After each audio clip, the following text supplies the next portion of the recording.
Je suis Ariane Delmas, cofondatrice et dirigeante de l'entreprise de restauration engagée Les Marmites Volantes.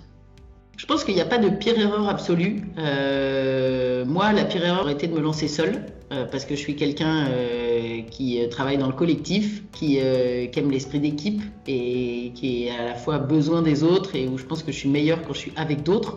Donc moi, dans mon cas particulier, je ne l'ai pas faite cette erreur, mais je pense qu'une des erreurs, ça aurait pu être de me lancer seule. Il y a plusieurs aspects dans le vouloir se lancer aujourd'hui.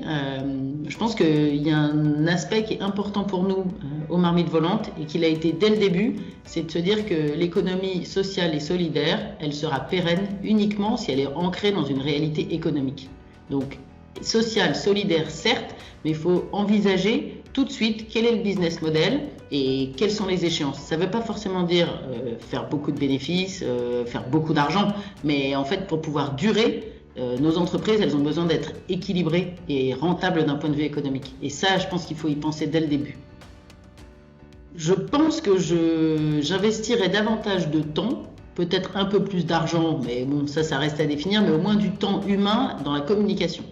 Et je pense qu'aujourd'hui, même aujourd'hui, ça fait 8 ans qu'on existe, on est encore plutôt assez discret sur ce qu'on fait.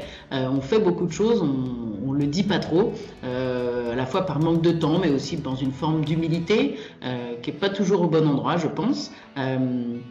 Je pense qu'il ne faut pas hésiter à communiquer, à dire ce qu'on fait quand on fait de l'impact social, environnemental et que ça marche et qu'on résout des problèmes, qu'on crée de l'emploi, qu'on crée des belles énergies. Je pense qu'il faut en être fier et qu'il faut le dire.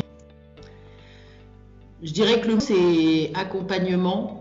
Il y a aujourd'hui beaucoup d'accompagnements possibles lorsqu'on veut lancer son projet. Des accompagnements à l'entrepreneuriat, des accompagnements personnels, des accompagnements aux structures. C'est difficile de monter une entreprise. Je pense que dans l'entreprise à impact, c'est ni plus ni moins facile que dans l'économie classique. Mais choisissez des accompagnants, ça peut être des personnes individuelles qui vous aident, qui vous coachent, mais ça peut être des structures. Aujourd'hui, il y a beaucoup de structures qui peuvent accompagner.